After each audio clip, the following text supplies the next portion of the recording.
Oh, here you are, face to face in this trashy bar. Another glass and I am going places. Makes me laugh about the irony of everything. I like the way you're thinking. I don't really care about the music on the dance floor. I don't really mind. All the smoke is in the bathroom. I don't care at all, baby. You got my attention. So you were saying, oh no, I don't see the logic of things. It's quite a lonely world that we're living in. Oh baby, you are something special, I'm sure. Everything makes total sense when you're next to. Buenas noches, ¿cómo andan todos? Muchas gracias por estar ahí. Es un gusto volver a retomar este ciclo de charlas que comenzó el año pasado y que dio tantos lindos frutos y poder comunicarnos con ustedes. Hoy con el mes de la fertilidad vamos a aprovechar a tener dos integrantes del grupo muy importantes que solamente se van a dedicar a contarnos qué es la reproducción, qué es lo que está pasando, qué pasa con el laboratorio, va todo lo que ustedes quieran preguntar. Hay una cosa que es interesante, los que están utilizando celulares y creo que computadora también, porque estoy haciendo todo un experimento medio raro, les va a aparecer cada tanto una encuesta y ustedes pueden tildar y votar y participar y así empezamos a aprender un poco más de todos ustedes. Estos datos nos va a servir mucho. Así que bueno, les voy a ir pasando la primer pregunta como para poder ir contestándola y ahí va, a ver si me sale porque la verdad que es difícil. Activar la encuesta, tienen que haber recibido algo. Y mientras tanto voy a presentar a dos grandes compañeros como es la doctora Alicia Pené y el doctor Néstor Pirrota. Hola chicos, ¿cómo están? Hola, Hola, buenas noches. ¿qué tal? Gracias Buenas a todos noches. por estar. ¿Contentos por participar? Obvio. Sí, muy, muy contentos de poder llegar a la gente y transmitirle lo poquito que uno sabe, ¿no? Lo poquito que humilde hizo Néstor. ¿Cuántos años tenés de médico? Bueno, es una pregunta que debo contestar. Y sí, para arrancar, ¿no? De médico tengo más o menos 40. ¡Upa! Muy bien. Y la licenciada Pené, que es nuestra jefa de laboratorio, hoy es presidenta de la Sociedad de Embriología. ¿No, ¿no Alicia? Así es, Es así una, es. muy bien, una Tengo barbaridad. también muchos años dentro del laboratorio. Algunos dicen que soy un embrión que quedó retenido ahí hace muchos años y aquí sigo. Vitrificado. Pero Néstor, aseguro que mucho menos que yo, ¿eh? ¿eh? Aseguro que muchos años menos que yo. Y bueno, después vamos a hacer una pregunta a ver quién piensa que tiene. Así seguimos practicando. Pero, Néstor, mira, una de las preguntas que vamos a arrancar, que es importante para charlar, es el COVID y este tema del embarazo y este tema de los tratamientos de fertilidad, ¿no? Contame cuáles son las indicaciones hoy sobre la vacuna y el inicio de tratamientos de fertilidad. Bueno, me has hecho una pregunta bastante amplia, pero voy a tratar de resumirlo de la mejor forma posible. Esta pandemia que ha llegado a cambiarnos la conducta al mundo entero, yo creo que hay que partir de un precepto fundamental. La única forma que tenemos de combatir esta situación que nos toca vivir es la vacunación. O sea, si yo parto con esa premisa de vacunarme, no importa cómo, cuándo, cuál, hay que vacunarse para terminar con esa situación. De ahí en más, hay un montón de normas que se pueden continuar y se pueden seguir. Cada caso en particular debe ser evaluado. Esto llega en un momento particular de la mujer, especialmente en búsqueda de un hijo, y uno sabe que, aunque puede asegurar que seguramente la vacuna no le va a producir nada, siempre hay muchos temores. Pero de todos modos, me parece que lo más importante es saber que vacunarse es el primer punto. Vacunarse es el primer punto con todos los cuidados que eso también requiere. No vacunarse no significa entrar al descuido. Vacunarse significa continuar con todo lo que ya sabemos, o sea, la protección de la boca, el aislamiento, el distanciamiento social, la ventilación de los ambientes, todo lo que ya sabemos. No porque me vacuno me tengo libertad de hacer cosas que antes no hacía. De todos modos, me parece que es muy importante y cada caso en particular debe ser evaluado. O sea, uno sabe que a partir del momento en que una paciente se vacuna, deben pasar por lo menos entre 21 días y 30 para poder comenzar cualquier tratamiento. Eso es lo que habitualmente uno dice y recomienda. Pero en general, yo que también hago obstetricia, a la paciente embarazada también se le aconseja embarazarse. No sé si la pregunta está respondida o querés que nos explayemos en algo más en particular. No, yo creo que sí. Entonces, resumiendo, la paciente que va a iniciar un tratamiento de fertilidad, vos que le aconsejás sobre la vacuna. En realidad yo le aconsejo que se vacune, en realidad le aconsejo que una vez que se vacune pasen por lo menos entre 21 y 30 días para comenzar cualquier tipo de tratamiento. Claro, después nos puede tomar este tema que puede llegar la segunda dosis cuando ya empezamos el tratamiento y ahí el tema es mucho más álgido y será evaluado cada caso, dependerá de cada paciente y de la comorbilidad que la paciente tenga y del riesgo que puede tener, por supuesto. Bien. Bueno, vos sabés que empieza ya a aparecer algunas preguntas y a ver, acá te están mandando saludos, doctor Pirrota. Eh, no sé qué tiene que ver los fideos, ¿no? En todo esto, pero... Ah, sí, sí, sí, porque es Carolina Fagnani, sí, sí, sí. Ah, Carolina muy Fagnani bien. es un grande. Bueno, fíjense que estoy empezando a jugar con la publicación de la encuesta. En la primera encuesta hicimos una pregunta que era cuándo comenzaban a buscar embarazo, y eso también tiene que ver con la importancia en la reproducción. Y acá está apareciendo la encuesta, y fíjate vos que siempre se representan las mismas estadísticas que vemos en el consultorio, ¿no? No sé si alcanzás a ver este, a qué edad comenzaste a buscar embarazo, y entonces entre los 20 y los 30 hay un 23%, entre los 30 y los 40 un 66%, y después de los 40 un 11%, ¿no? ¿Qué puedes contarnos sobre esto? A ver cómo poder abordar este tema que es tan importante. Cuando yo comencé esta especialidad, no hace muchos años de esto, me pareció que el tema más importante que uno tenía que tocar era la edad materna, ¿no? La edad materna era como el gran título de todas las publicaciones y convengamos que hoy la vida está muy postdatada, ¿entendés? Todo se posterga, pero lo que más se posterga es la maternidad.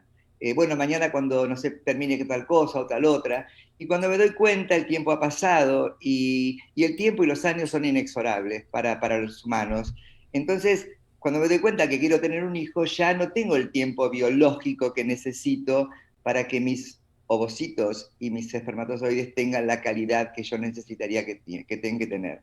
Por eso que yo creo que el hijo hay que buscarlo cuando uno lo desea, por supuesto, pensando en la importancia de la edad. La edad materna es bastante cruel con respecto a la procreación. Hoy que está todo muy postdatado y que la mujer ha cambiado su forma de vida y que aumentó la expectativa de vida, obviamente, nos enfrentamos a situaciones y a patologías que obviamente antes no conocíamos, pero porque la expectativa de vida ha aumentado mucho.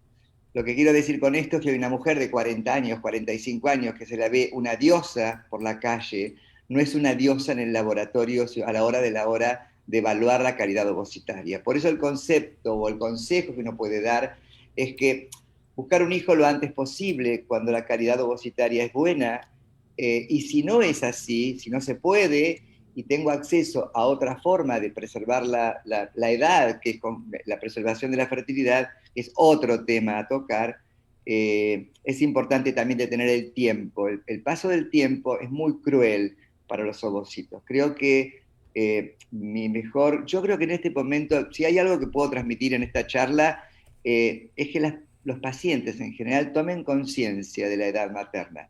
La edad materna comenzó siendo el headline de esta especialidad y seguirá siendo por mucho tiempo hasta que no se tome conciencia de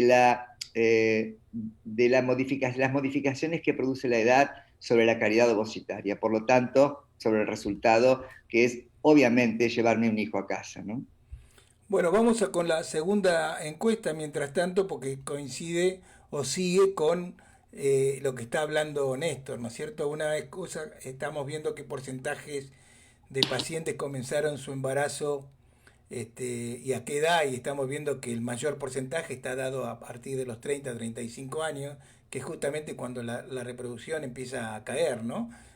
Voy a mandar la segunda encuesta y mientras tanto le quiero preguntar a Alicia, porque Néstor habló de cantidad y también habló de una palabrita que es bastante dura para todos nosotros, que se llama calidad de los óvulos. Contanos qué Así tiene es. que ver la calidad con la edad y por qué hablamos de tanta, le damos tanta importancia a la calidad. Bueno, por empezar, quiero comentar, justo hablando de esto de la edad, que la media de la edad de los pacientes que concurren a crecer está entre los 37 y los 38 años, con lo cual coincide con esta encuesta, con los resultados de esta encuesta. Con respecto al laboratorio, dentro del laboratorio, nosotros, los embriólogos, son los que en el momento en que recuperamos los óvulos y que el varón trae una muestra de semen, lo primero que hacemos es evaluar la calidad de estas gametas, que es con lo que son la materia prima para después tener los embriones. La realidad es que es muy diferente la calidad de los óvulos u ovocitos, como le decimos nosotros, dentro del laboratorio, dependiendo de la edad de la paciente y de la patología de la paciente. Una paciente con 20 y tantos años tiene la morfología de esos óvulos es muy superior a una paciente que ya ha pasado los 38 o 39 años. De todas maneras, como dijo recién el doctor, no es solo calidad sino cantidad, y además hay otro concepto que tal vez no es solo lo lindos o no tan lindos que se ven bajo el microscopio o en la lupa, sino también la genética de estos óvulos, que es algo que nosotros no lo podemos ver. Entonces, no es solo la calidad morfológica, sino también otras cosas que van más allá de esta calidad. Sabemos específicamente que la edad, como dijo el doctor Pirrota, es el principal parámetro para un procedimiento de reproducción asistida. Cada vez que ingresa un procedimiento de reproducción asistida, el primer parámetro es edad materna. No quiere decir que la edad paterna no influya, obvio que no, pero siempre en mucha menor, tiene menor peso a la hora de realizar un tratamiento. Si nosotros nos basamos en un ovocito o en un óvulo con una calidad regular a mala, rara vez podemos llegar a tener un buen embrión. Entonces, para nosotros, los óvulos, la edad de estos óvulos es muy importante. Y lo que dijo el doctor Pirrota también coincido totalmente, en los casos en que por prioridades de la vida uno no está dispuesto a buscar un embarazo a una edad temprana, la posibilidad de preservar esta fertilidad debería ser algo que la paciente o que la persona esté informada al menos, ya sea por parte de su ginecólogo, ya sea por información propia, porque es muy importante para el futuro reproductivo. Néstor, fíjate cómo viene la estadística que estamos haciendo en la segunda pregunta, que es muy interesante, ¿no? ¿A qué edad realizaste tu primer consulta? No sé si Sí, alcanzás a ver, ¿no? lo veo perfecto, sí, sí, entre los 35 y los 40 años el 38%, entre los 30 y 35 el 38%, sí, sí, coincide con lo que dice Alicia, sí, sí. Yo creo que también el concepto, me parece que para que la gente pueda tener un concepto de qué significa, no voy a entrar en el tema de la preservación de la fertilidad, que es otro tema aparte, pero me parece que es lo único que nosotros podemos hacer desde la biología, si yo puedo detener la evolución. Yo a los 30 años congelo un ovocito de 30 años y cuando lo voy a descongelar, las características ovocitarias son las de los 30 años. Ese es un concepto muy importante. Por eso que nuestro consejo para todos aquellos que nos están escuchando y que desean un hijo es que, vuelvo a repetir, la edad materna tanto como la paterna, las dos, pero como dice Alicia, coincido con ella plenamente, la materna es la más importante, en este caso debe ser tenido en cuenta. Y en general, en mi experiencia, la mayoría de las pacientes están entre los 38 y los 42 años. Bien, por eso estas dos preguntas que habíamos hecho apuntaban justamente a la necesidad de que cada vez tengan conciencia de que la consulta hay que hacerla temprano para poder dar tiempo de poder hacer algún tratamiento o de corregir alguna falla, ¿no es cierto, Néstor? Sí, tal cual, tal cual. Uno dice que una pareja que busca un hijo, por ejemplo, antes de los 35 años, debe consultar después de un año de búsqueda.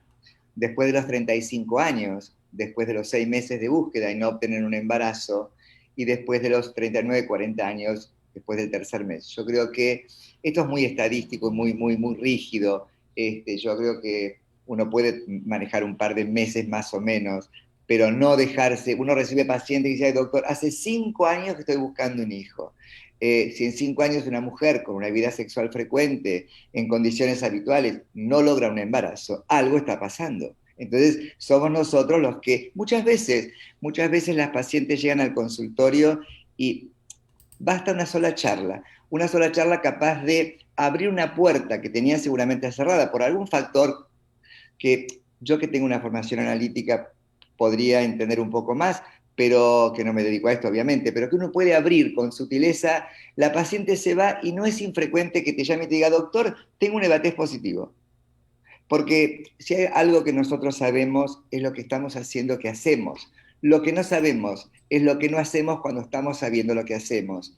Esto parece un juego de palabras medio raro, pero es bastante fácil de comprender. Y en la vida cotidiana pasa exactamente lo mismo.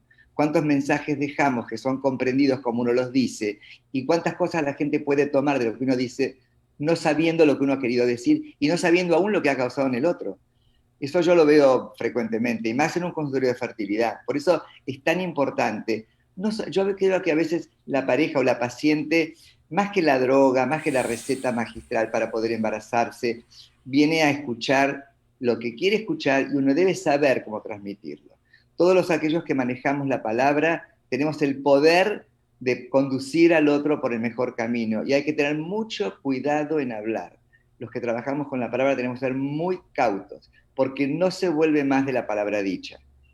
Entonces es muy importante esto. Yo creo que no solamente la paciente o la pareja debe consultar, a veces para un asesoramiento, a veces para una charla, a veces para perder el miedo, porque de pronto creo que existe como un temor, ay, ¿cómo voy a ir a un médico porque no quedo embarazada? Esto hay que perderlo, y una charla con alguien que se dedica a esto es muy tranquilizadora para aquella paciente que tiene toda su carga puesta en esta búsqueda, porque no nos olvidemos que la frustración que genera el no embarazo es acumulativa con el paso del tiempo y genera modificaciones en el vínculo de la pareja.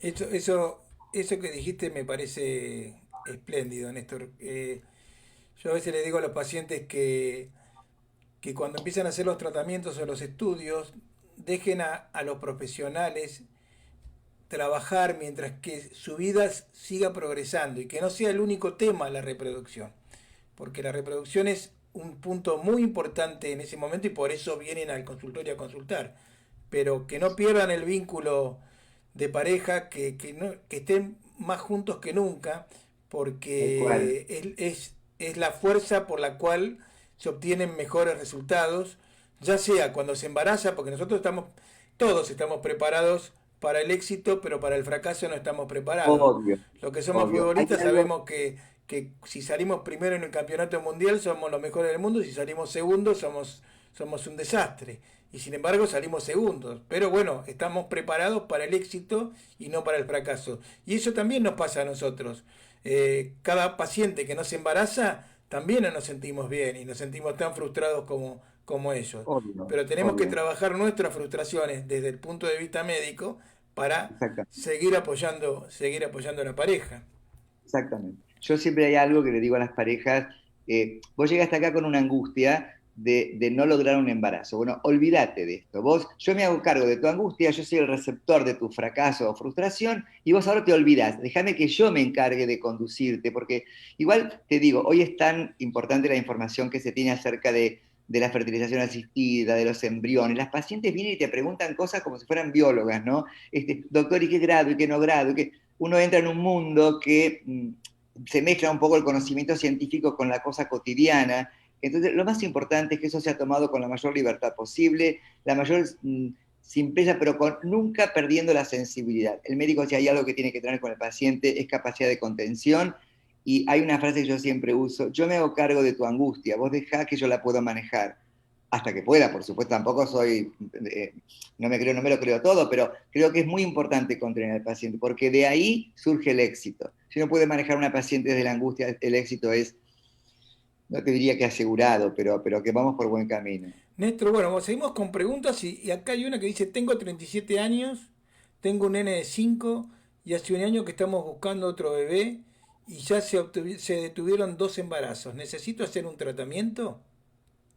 Sí, lo primero que tendría que hacer, yo le agradezco por los 37 años, me encantaría tenerlos a mí los 37 años, pero en este caso está muy bueno, como dije recién, después de un año y no aparece ese bebé. En este caso son 37, uno debería esperar 6 meses y no un año, pero sí, claro, deberíamos sentarnos y evaluar cada paciente. Cada paciente requiere una evaluación particular. Hay protocolos de normatización que tienen que ver con el estudio de una pareja estéril, pero también es verdad que cada vez más uno se enfoca en lo que llamamos medicina personalizada. Y cada paciente requiere un tratamiento y una investigación distinta. Aunque con todas tengamos un protocolo de estudio, uno le va a poner la oreja o el punto, depende de cada paciente. Yo creo que sí es fundamental que esta paciente haga la consulta y después de la consulta veremos qué le podemos ofrecer, que seguramente hay muchas cosas. Acá hay un mensaje muy lindo, a ver si puede, ahí está. Gracias por la contención y saludan a la doctora Casanova y creo que esta es una pregunta quizá para Alicia, ¿no? Porque terminan preguntando qué Perdón, aprovechemos diferencia a hay. saludar a la doctora Casanova que acaba de ser mamá, así que Sí, Pina, sí, para sí, vos sí. un beso enorme, enorme, Salgamos enorme. los tres y aplaudamos por ellos y por su bebé, claro. Tía por Josefina, un beso gigante. Obtenemos embarazos hasta con las doctoras que trabajan con nosotros. Obvio, obvio. En cualquier momento anunciamos el embarazo de la licenciada Pené. Difícil, y te diría que imposible. Ali, nada es imposible en tu No, no, laboratorio. no. Bueno, sigamos con algo serio. Imposible. Algo serio. Nos relajamos un poco porque así no es tan ceremonial la charla. Ali, acá quisieran saber la diferencia entre la transferencia de un día 3 a un día 5. Bueno, perfecto. Perdón, Eh, estamos hablando, porque de- para ubicar a quienes por ahí no están completamente en el tema, ¿no? La transferencia quiere decir de transferencia embrionaria cuando se hace una fertilización in vitro, Ali. exacto, cuando uno realiza una técnica de alta complejidad como una fertilización in vitro, la realidad es que se pueden transferir los embriones en día 3 o en día 5 o en día 6. ¿Cuáles son las diferencias más importantes? En día 3 nosotros tenemos un embrión de aproximadamente 8 células. En día 5 o 6 tenemos lo que llamamos un blastocisto, que como dijo el doctor Pirrota, las pacientes vienen con mucha información y por lo general han ingresado a videos de YouTube y saben lo que es el embrión en cada estadio de gestación. Cuando tenemos un embrión en día 3, ¿qué pasa? Nos falta parte de la información de ver cómo al microscopio al otro día o al otro día a las 24 o 48 horas sigue la evolución de ese embrión. O sea, nosotros lo miramos en día 3, lo transferimos al útero, pero no sabemos más de ese embrión, no sabemos si realmente va a seguir evolucionando, si esas células van a seguir dividiéndose o se detiene. Nos falta información. En día 5 o 6 ya los embriones están en un estadio en el cual han superado varias barreras importantes. Se activa el genoma paterno, que por lo general se activa entre el día 3 y el día 4. Hay muchos procesos que ocurren entre día 3 y día 5 o 6 que nos perdemos de verlos si transferimos un embrión en día 3. Pero ¿qué pasa? Supónganse que una paciente tiene un solo embrión o 2 embriones. y no sabemos si ese embrión tiene el potencial, porque la realidad es que nosotros no podemos predecir lo que va a pasar con cada embrión.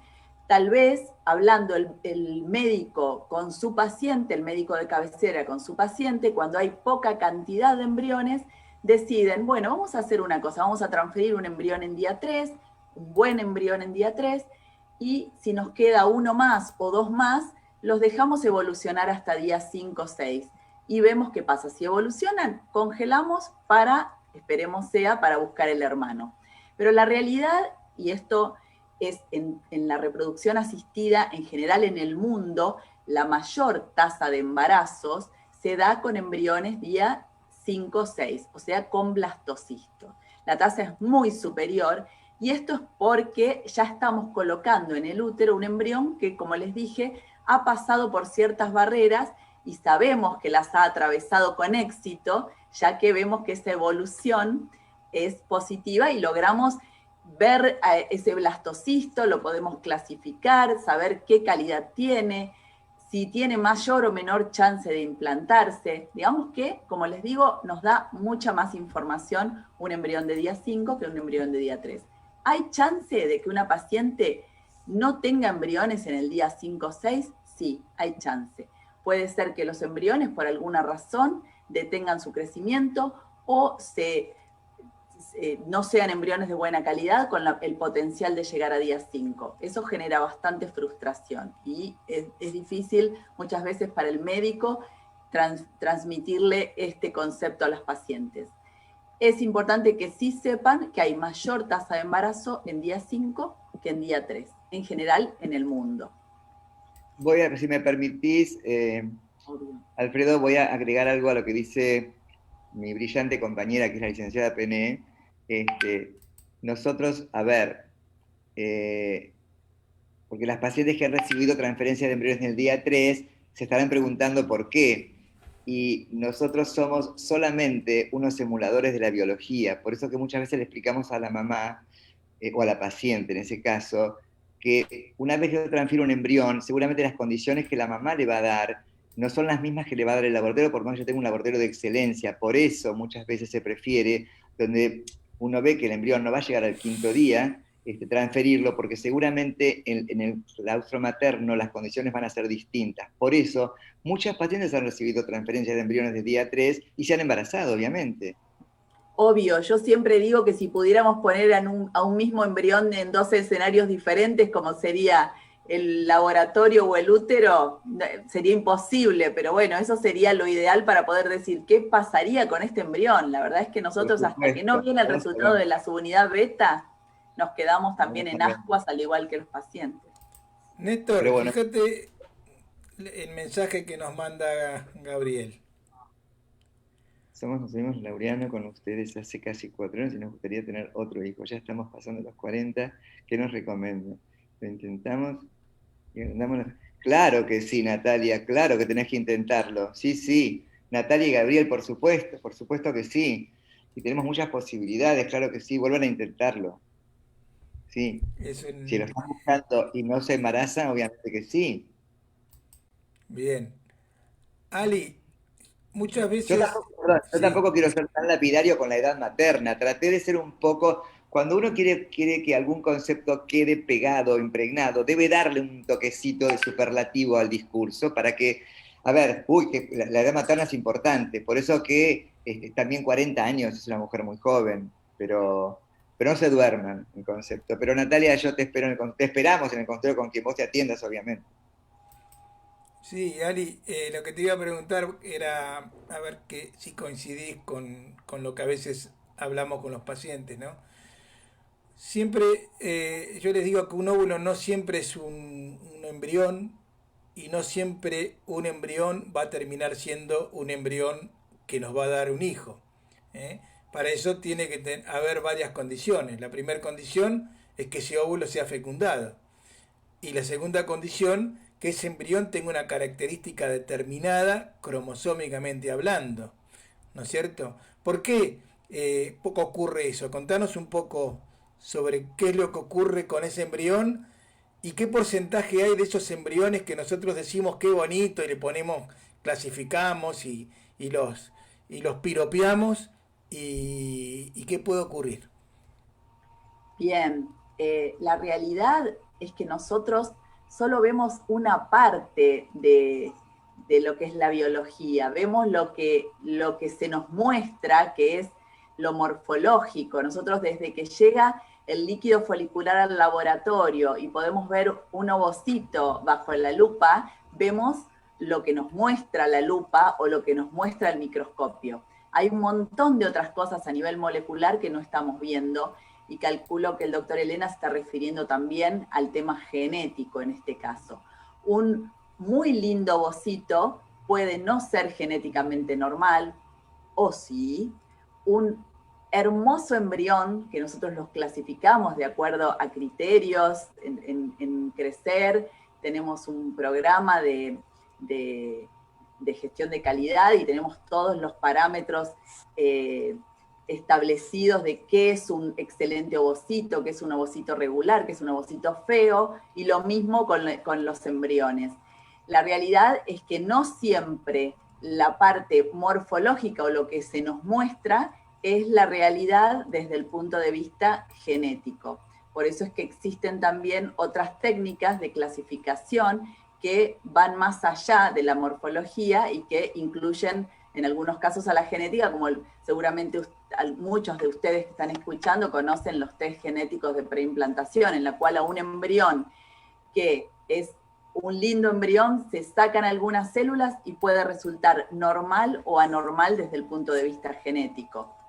La realidad es que, como les decía, nosotros vemos una pequeña parte de la historia que muchas veces la parte morfológica está ligada a un embarazo en curso, obviamente, pero otras veces ocurre esto de que decimos, la verdad, la paciente tiene un endometrio muy receptivo, características excepcionales para una transferencia embrionaria, colocamos un embrión de muy buena calidad que proviene de un ovocito y de un espermatozoide de buena calidad y no embaraza. ¿Qué está pasando? Bueno, hay una gran parte de toda esta historia que no la estamos viendo, y muchos de estos fracasos pueden deberse a esto que comentaba previamente, a la genética, a cuestiones hormonales, a cuestiones circulatorias, todo. Ojalá pudiéramos tener todo bajo control como para lograr que los embarazos lleguen a un porcentaje mucho mayor al que tenemos todos los centros de reproducción asistida del mundo. La realidad es que hoy, como les contaba hace un rato, con embriones en estadio de clivaje, que serían los día 3, que comentábamos de la paciente que preguntó anteriormente, la tasa de embarazo ronda alrededor de un 28 o un 30%. En embriones de día 5 ya supera el 35%, ronda el 40%. Embriones testeados genéticamente, mejor aún, porque sabemos que estamos transfiriendo al útero un embrión genéticamente normal. Ahora, sí, lo que se sabe es que los porcentajes, a ver, corregime si está bien lo que estamos hablando, ¿no?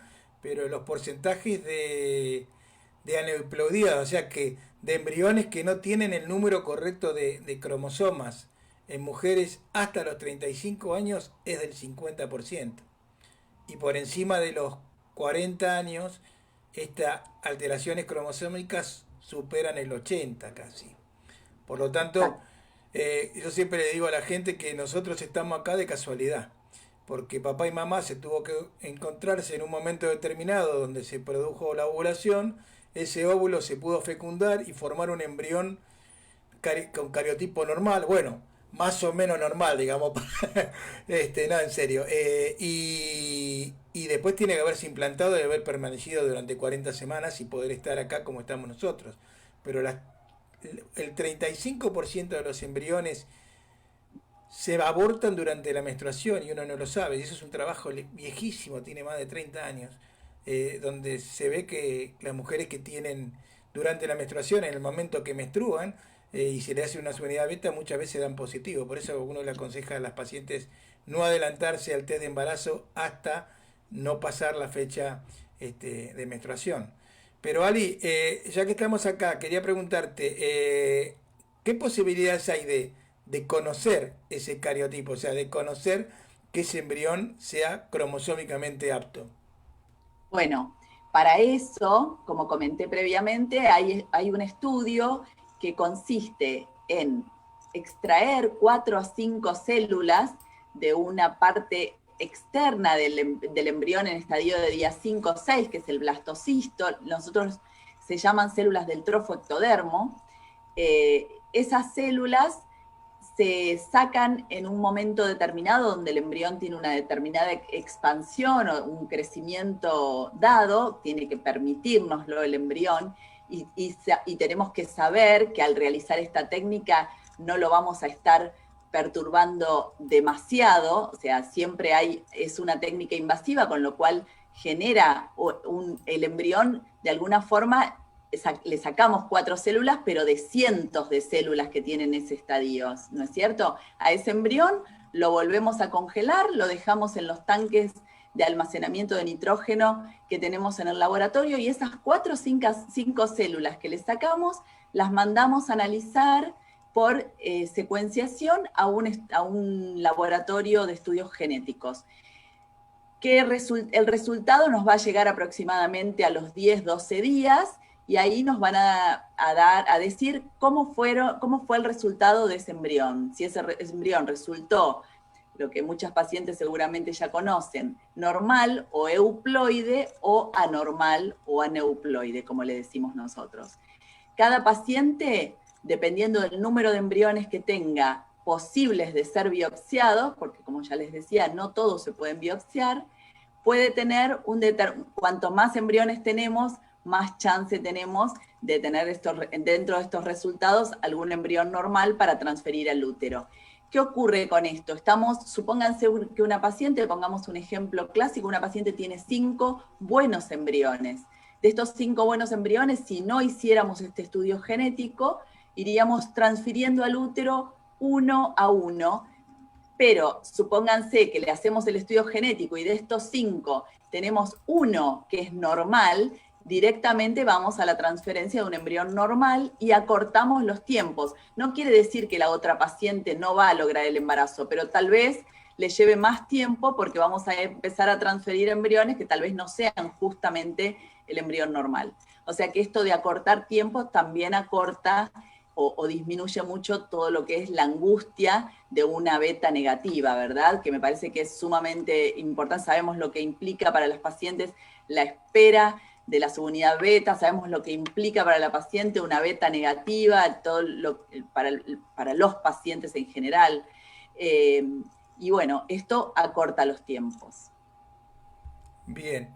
Néstor, vamos a volver un poco a algo más simple, que es una de las preguntas que nos había llegado, que los tratamientos de baja complejidad, o sea, las inseminaciones intrauterinas, ¿sí?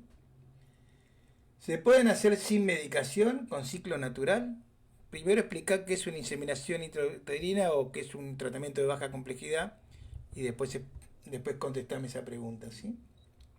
A ver, tratando de ser lo más claro posible. Yo puedo tomar de un ciclo ovárico normal. El ovario es un receptor de los estímulos hormonales que responde a determinada secuenciación. Por ejemplo, hay un reclutamiento folicular, hay una selección y una dominancia. Yo tengo un montón de folículos donde naturalmente se seleccionan 2 o 3 y domina 1. Ese es el folículo que, llegado al día 14, para dar un esquema más o menos, se rompe y se produce la ovulación. Yo puedo utilizar ese mecanismo fisiológico con lo que llamaríamos un monitoreo ovulatorio y vería cuando el folículo tiene determinado tamaño de pronto que puede romperse. Yo puedo inseminar ese semen preparado previamente en el laboratorio. La inseminación es eso, es depositar en la cavidad uterina el semen previamente preparado en el laboratorio, que se hace bajo una cánula a través del canal cervical. Esa es la técnica de la inseminación. Obviamente, en general, nosotros lo hacemos con ciclos estimulados, pero uno puede utilizar ciclos espontáneos, uno puede utilizar descargas farmacológicas con lo que se llamaría preparación para un coito programado, pero sí se puede hacer una inseminación con ciclo natural. No las hacemos frecuentemente, pero se puede. Bien, Ali, acá están hay una pregunta, ya la perdí porque corre tan rápido, o un comentario, acá está, te lo paso. A ver. Dice, sería genial que se pueda hacer estos estudios genéticos acá. Y sí, Contales. sería. Es que esos estudios genéticos se hacen acá. La realidad es que nosotros hacemos toda la práctica, hacemos el cultivo de los embriones hasta el estadio que es posible biopsiarlos, se realiza con los micromanipuladores y el equipo de láser la extracción de esas células, se las coloca en los medios para ser estudiadas y se realiza el estudio genético completo, donde, como les decía, entre unos 10 y 12 días se da el informe a los pacientes. O sea que el estudio se realiza acá. Y también Crecer está trabajando mucho en investigación y con nuevas tecnologías. Contanos un poco hacia dónde está apuntando el análisis del embrión en estos momentos. Bien, Crecer está en este momento conjuntamente con 2 otros centros de la República Argentina y centros del resto del mundo, participando de un ensayo clínico que la diferencia con el test que les comenté anteriormente, que es de extraer 4 o 5 células del embrión con un método invasivo, es recuperar el medio de cultivo donde crece cada embrión, que se sabe que ese embrión libera al medio, así como capta nutrientes para alimentarse o libera desechos del metabolismo, ese embrión también libera al medio de cultivo trazas de ADN, su ADN propio. Lo que se está realizando es un ensayo clínico del cual Crecer participa y que se está tratando de conseguir una gran casuística de un buen número de embriones para que con el paso del tiempo este estudio que les comentaba antes, que es invasivo, deje de serlo y que dentro del medio de cultivo donde cultivamos cada embrión, simplemente con retirar una gota del medio de cultivo podamos ver la genética de ese embrión que estuvo creciendo allí.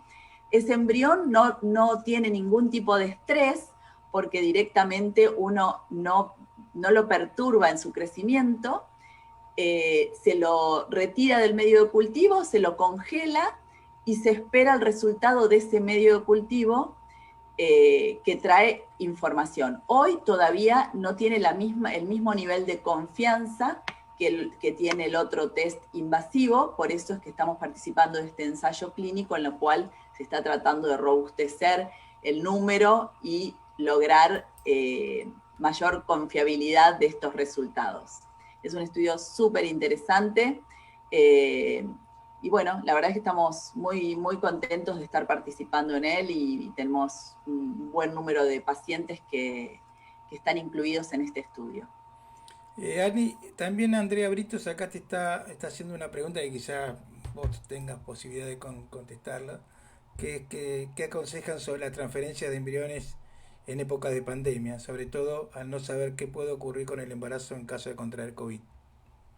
Bueno, es un poco lo que comentó el doctor Pirrota. La realidad es que desde la Sociedad Argentina de Medicina Reproductiva, así como las sociedades científicas madres de Europa y de América, no están aconsejando seguir con los tratamientos con normalidad.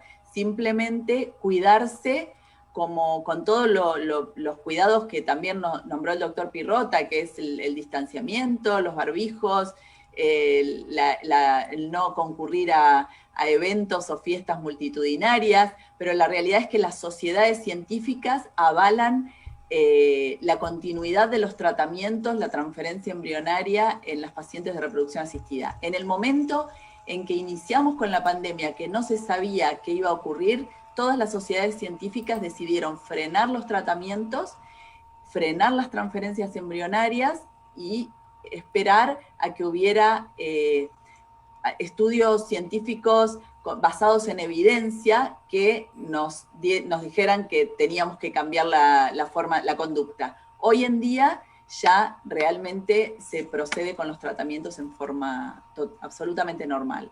Bien, gracias. A Yo ver, agregaría algo más a lo que dice Alicia en cuanto a al concepto, dejar el concepto de que la vacunación no es una plataforma inmunitaria, no es un pasaporte inmunitario, que sabemos que aún con la vacuna podemos controlar la enfermedad, que seguramente lo que vamos a disminuir y evitar son las complicaciones, pero que debemos seguir cuidándonos exactamente igual. Y uno aconseja a veces a las pacientes que están sometidas a un procedimiento de estimulación a que eviten aún más o que participen aún más de su aislamiento, de su preservación, del uso de barbijos y demás, y después aún de la transferencia, que lo sigan haciendo hasta tener la beta positiva, ¿no? Eso lo seguimos haciendo. fíjate lo que dice Julio en este comentario. Se le hizo el intento de fecundación virus hace 6 años, eventualmente falló. ¿Cuánto tiempo se debe esperar? Cuánto finalmente escuchado en el segundo tercer intento. Una chance de lograr un embarazo de así. Sí, lo que está preguntando Julio es lo que se llama tasa acumulativa de embarazo, pero esto me habla de hace el 6 de mayo. Uno puede repetir, obviamente, no sé si quedan embriones o no congelados para transferir y demás, pero cada 3 o 4 meses uno podría estar preparado como para poder retransferir embriones si el resultado fue negativo y obviamente dependiendo de la evolución y del resultado de la estimulación poder volver a estimular. 3 meses es más o menos es el periodo que uno utiliza entre un procedimiento y otro. Sí, claro. Lo que responde a la pregunta es lo que llamamos tasa acumulativa de embarazo. Bien. Hay muchas preguntas sobre donación. Yo quiero aclarar que nosotros vamos a hacer charlas también sobre ovo, pero algunas las vamos a contestar hoy porque los han enviado desde temprano y es importante tratar de cumplir con las preguntas que se están haciendo. Y a ver, mira qué pregunta interesante. ¿Por qué permiten que las mujeres que donen hasta las mujeres donantes sean hasta los 33 años? Si muchas mujeres son madres con mayor cantidad de años, digamos, más grandes, perdón, ¿no? O sea, te repito, me enrosqué. ¿Por qué Yo tengo esta nosotros pregunta. decidimos que hasta los 33 años una donante puede donar viendo que hay mujeres que tienen mayor edad y quedan embarazadas igual? Pregunta Yo te voy a interesante. responder, si me permitiste, voy a responder al revés y voy a empezar con la parte final. Yo comencé diciendo en algún momento de todo este relato que nosotros éramos unos meros emuladores de la biología. La biología está por encima nuestro y una mujer de 43 años puede tener un hijo. Yo tengo pacientes hasta de 45 años con hijos divinos, con embarazos espontáneos, pero no olvidemos, una cosa es el embarazo espontáneo, que hay una selección que nosotros no podemos manejar, y otra cosa es aquella paciente que yo voy a someter a estimulación para obtener ese ovocito que va a ser utilizado para otra paciente. Por eso que comenzamos también diciendo que la edad materna es muy importante y sabemos que si voy a hacer algo paradigmático, diría que una mujer de 20 años, de cada 10 ovocitos, 8 o 9 son normales y 1 o 2 son anormales. A los 40 años la relación se invierte. Por eso que tomamos como margen más o menos entre los 32 y los 35 años y no más, por la calidad que yo voy a obtener ovocitaria. Porque recuerden que para poder obtener ovocitos la paciente tiene que ser estimulada y muchas veces existen modificaciones ovocitarias en el procedimiento de estimulación. Repito, no es lo mismo el embarazo espontáneo, porque por más que nosotros pongamos todo lo que tenemos desde el conocimiento científico para la fertilización asistida, el embarazo espontáneo supera ampliamente todo esto que nosotros hacemos. Es lo que acabamos de decir cuando dijimos que el claustro materno le da un ambiente diferente al embrión que nosotros no se lo podemos dar. Entonces sí se toma un punto de referencia que son 34 o 35 años, ¿no? Creo que ese es el punto Sí, de corte, ¿no? 33 años. 33. Bueno, Eh, mejor, más joven. Ojo que en el laboratorio les cantamos y los mimamos a los Sí, pero embriones. por más que vos le cantes, sí. ¿Cómo? Yo sé que vos le ponés todo tu amor, Ali, pero bueno, a veces vos cantás en inglés y los niños hablan en francés. Bueno, una cosa que quería comentar, ya que hoy Néstor habló sobre el cuidado sobre la pandemia. Nosotros nos estamos manejando con sumo cuidado dentro dentro del laboratorio, obviamente, y dentro del consultorio también, para evitar cualquier tipo de contagio, ya sea para los pacientes, como a la personal que trabaja con nosotros, como los médicos. Por suerte y con orgullo tenemos que decir que hasta ahora no hemos tenido ningún contagio dentro de Crecer sobre el COVID, estamos hablando, ¿no? Pero a veces la gente lo toma a mal cuando uno toma algún tipo de decisión para cuidarnos. Y por eso una de las cosas que a veces les explicamos a los pacientes y queremos pedirles disculpas, pero no podemos cambiar esta conducta, es que no podemos atender la pareja a las dos juntos. Tenemos que atender a una sola persona a la vez, porque si no, digamos, la sala de espera estaría plagada de gente. Piensen que si hay 5 o 6 pacientes, lo duplicamos por 2, son 12, y hoy tenemos que tratar de evitar el conglomeramiento de gente. Así que personalmente les pido disculpas, muchas veces vienen obviamente acompañados con su pareja y les tenemos que decir que no ingresen, y quiero que sepan que no es maldad, no es capricho, sino que protegernos a todos nosotros y a ustedes. Así que incluso hay para poder hacer consultas online, para que la pareja puedan estar los dos, podemos hacer consultas por Zoom. Todos tenemos consultas virtuales, así que en ese caso nosotros podemos tener la charla a las parejas. Así que personalmente y en nombre de todo el equipo les pido disculpas, pero lamentablemente hoy hay que respetar las reglas lo más posible. Llevar barbijo, avisar a los médicos o a las secretarias si han tenido un contacto estrecho con COVID, avisar al personal si están con temperatura, por eso cuando ingresan se les toma la temperatura y se les hace llenar unos papeles donde es una declaración jurada. Pero bueno, lamentablemente, y hasta que esto no mejore, estas conductas las vamos a tener que mantener, y vuelvo a repetir, les pedimos disculpas, pero no podemos hacer otra cosa. Yo quiero agregar algo, Sí, Néstor. si me permitís. Sí. Pareciera ser que nuestra conducta está basada en un contraconcepto fundamental que tiene que ver la atención de la pareja estéril o la pareja en búsqueda de un embarazo, y estamos atendiendo solamente una parte de la pareja. Yo esto lo comprendo, tratamos de ser lo más contenedores posibles, es más, muchas veces se permite la posibilidad de hacer videollamadas a la pareja, al esposo que queda abajo esperando, que a nosotros también nos sentimos muy mal, porque son los dos los que buscan un hijo. Pero bueno, los protocolos dicen esto y lo tenemos que cumplir. Lo cumplimos por nosotros y por los pacientes. O sea que lo que estamos diciendo, a lo mejor uno habla del concepto de la pareja de fertilidad y está atendiendo solamente a la mujer. Pero bueno, es lo que nos toca vivir en este momento y le ponemos la mejor cuota de afecto para que la cosa se pueda comprender.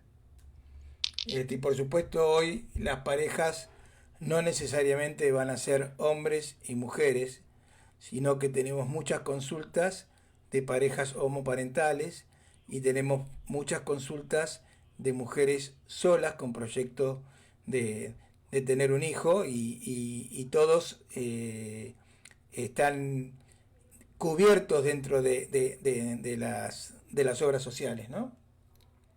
Sí, eso es, bueno, uno tiene que enfrentarse también al cambio de la fundamental filosófico de la conceptualización de familia, ¿no? Ya no se hablaba de una familia mamá y papá, sino puede haber familias de mamá, de papá, de mamás y de papás, y uno debe manejar todo esto. Evidentemente, este procedimiento nos permite entregarles hoy a una pareja, a una relación homoparental, un hijo, exactamente que a una pareja heteroparental. O sea que creo que estamos atravesados por el cambio, y tenemos que aprender a que esto es la nueva forma de vida, la nueva forma de familia, y que el único concepto que nos debe quedar claro es que el viejo concepto freudiano de allá por el principios del siglo, donde el niño tenía que tener la imagen materna y paterna, hoy se sabe que lo que solamente un ser necesita para vivir es el amor y nada más que el amor, venga de donde venga, ¿eh? No importa el sexo, importa que el amor llegue de algún lugar. Bien. Están preguntando también, bueno, ¿cómo es el proceso de ovodonación? ¿Qué tiene que hacer una mujer para recibir óvulos donados? Bueno, yo no soy más el especialista en ovodonación, hay gente que lo maneja mucho mejor que yo, pero eh, va a recurrir a la ovodonación cuando la paciente por edad materna avanzada, cuando la calidad ovocitaria, por supuesto, no es la adecuada, cuando los tratamientos previos han fracasado y donde pensamos que la mejor opción que uno le puede dar a una paciente es un ovocito de una paciente más joven. La paciente se somete a una serie de estudios, igual que por supuesto la donante, se estudiará también a la pareja o se puede hacer una embriorecepción, o sea, no, una mujer sola puede también recibir un embrión como donado y se prepara a la paciente, que será la receptora, ¿verdad? No sé cuál es específicamente tu pregunta. Sí, saber más o menos cómo es el tratamiento de la ovodonación, como para, El tratamiento de la básicamente, ovodonación. ¿no? Sí, sí, sí, puede ser simultáneamente con la... Yo tengo por un lado la paciente que va a donar un ovocito, que es estimulada, y simultáneamente puedo estar estimulando a la paciente receptora, o si por su defecto yo no puedo hacerlo en forma simultánea, se hace en forma diferida. Por un lado, una paciente es estimulada para la recuperación ovocitaria, y por otro lado, la receptora es estimulada para la preparación endometrial, para ser receptora de ese embrión que voy a obtener con el ovo obtenido de esa donante. Bien. Acá están preguntando, vamos a seguir. No sé si es para Néstor o para Ali o para los dos, pero si es posible la transferencia embrionaria más allá del séptimo día. No, no es posible. Ya en el séptimo día, nosotros personalmente como Centro de Medicina Reproductiva no realizamos transferencias embrionarias. Los pocos embriones que llegan al día 7, la realidad es que los estudios muestran un altísimo grado de anormalías cromosómicas.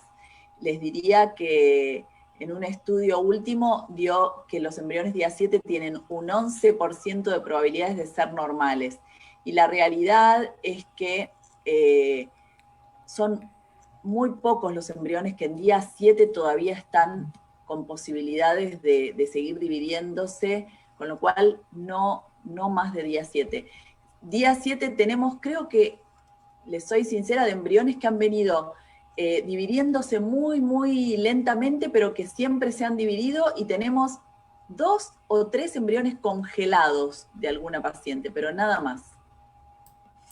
Yo creo Bien. que quiero acotar algo más a lo que dice Alicia y que quede el concepto de que el estudio embrionario no garantiza, primero, el embarazo y segundo, que el embrión sea un embrión informado como euploide, puede no serlo. O sea que también tenemos que informar a la paciente que la tasa de certeza de una euploidía no es exactamente el 100%, como nada en la vida, porque yo he tenido pacientes con embriones transferidos, con informes de euploidía y abortados, y el estudio citogenético de la pieza del aborto arrojaba un embrión con una alteración cromosómica. O sea que existe lo que se llama mosaicismo, que ya se necesitaría tratar en otro tema, ¿no? Pero que el concepto debe quedar que no todo embrión euploide es el 100% euploide.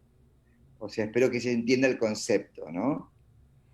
Si vos podés agregar algo, Alicia, a eso, me parece, porque si no pareciera ser como que todo descansa en el No, mejor, yo lo que puedo mejor agregar orden es del que, conocimiento. perdón, es que entre un 2, acá tendríamos que tener un genetista, pero entre un 2 y un 3% de los embriones presentan mosaicismos. Tal cual. Entonces, es muy baja la probabilidad de mosaicismo, pero existe. Como dijiste recién, todo en medicina no existe el 100%. La Claro, tal. realidad es que un 98% de los embriones 97-98 diagnosticados como euploides son euploides o como aneuploides son aneuploides, pero hay un porcentaje muy bajo que pueden tener este mosaicismo, o sea, que dentro del mismo embrión haya células normales y células anormales, y nosotros al retirar un par de células agarremos justo una parte de la información que no es el 100% del embrión, ¿verdad? No sé si se entiende, pero bueno, es baja la probabilidad de mosaicismo, pero existe. Así es. Perfecto. Bueno, vamos a ir cerrando y con las dos últimas preguntas. Una creo que para Néstor. ¿Cuánto tiempo se tiene que esperar después de haber tenido COVID para hacer una inseminación? Aproximadamente cuando uno estaría en condiciones de alta epidemiológica, alta infectológica, y esto tiene que ver aproximadamente con los 30, 45 días, más o menos. Bien. Siempre es importante, aparte, aunque ya tenga el alta epidemiológica, hacer un control clínico para ver si ha quedado algún resabio o algún daño en alguno de los órganos, especialmente a nivel pulmonar, a nivel sanguíneo, Y toda paciente que ha padecido, que ha sido víctima de infección por COVID, obviamente debe requerir un control clínico antes de comenzar cualquier tipo de tratamiento. Néstor, una pregunta que quiero saber yo. ¿En las embarazadas están heparinizándolas a todas? En realidad se heparinizan las pacientes sintomáticas. Las Ujú. pacientes sintomáticas se heparinizan todas, con las pacientes ambulatorias, por supuesto, con 10 días de enoxaparina, 40 miligramos día, y las pacientes internadas, bueno, por supuesto, son protocolos de internación, depende en qué sector estén, por supuesto, ¿no? Si en terapia intensiva o en sector de aislamiento, pero toda paciente sintomática se hepariniza. Alicia, acá tenés tu última pregunta. Después de hacer una punción, ¿cuánto tiempo pasa para fecundar y colocar dentro del útero, o sea, hacer la transferencia?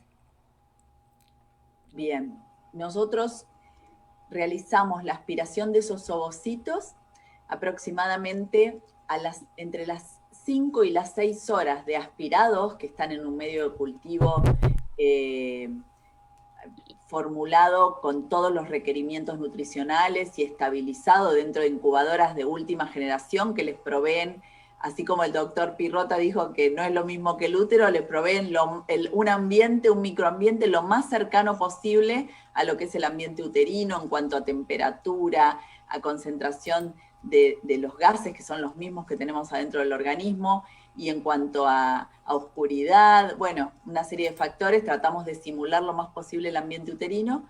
A las 5 o 6 horas estamos realizando la inseminación, ya sea por fertilización in vitro o por ICSI, que es la inyección del espermatozoide.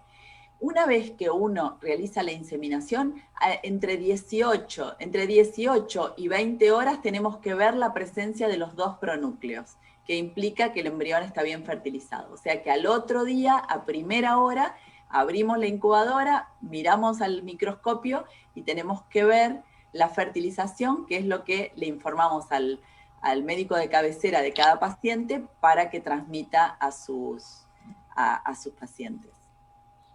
Bien, bueno, estamos llegando al final. La verdad que la gente sigue preguntando y les prometemos que las preguntas que no contestamos, porque estoy solo acá apretando botoncitos para que aparezcan todos y viendo las preguntas para que puedan aparecer y seleccionar las preguntas que íbamos viendo. Pero de todas maneras, todo lo que hayan preguntado se va a contestar en el mismo, en el mismo lugar donde está el video, que va a quedar grabado.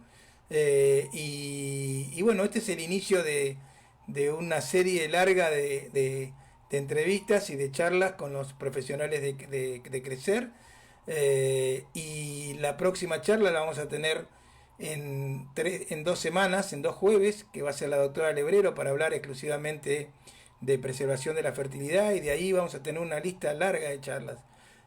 A través de Instagram y a través del Facebook vamos a seguir emitiendo las preguntas de cuáles son los temas que más les interesa a la gente para ir armando día a día las charlas.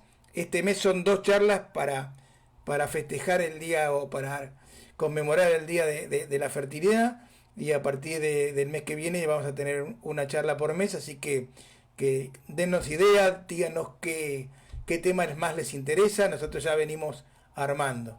Alicia, primero Néstor, vamos a darle la palabra para despedirse. Bueno, muchas gracias, muchas gracias. Es mi primera presentación en sociedad. Soy bastante reacio. Perdón, en sociedad esta, porque vos te conoce todo el mundo. Pero soy bastante reacio a las comunicaciones de este tipo, pero me he sentido muy cómodo, me lo han hecho muy fácil.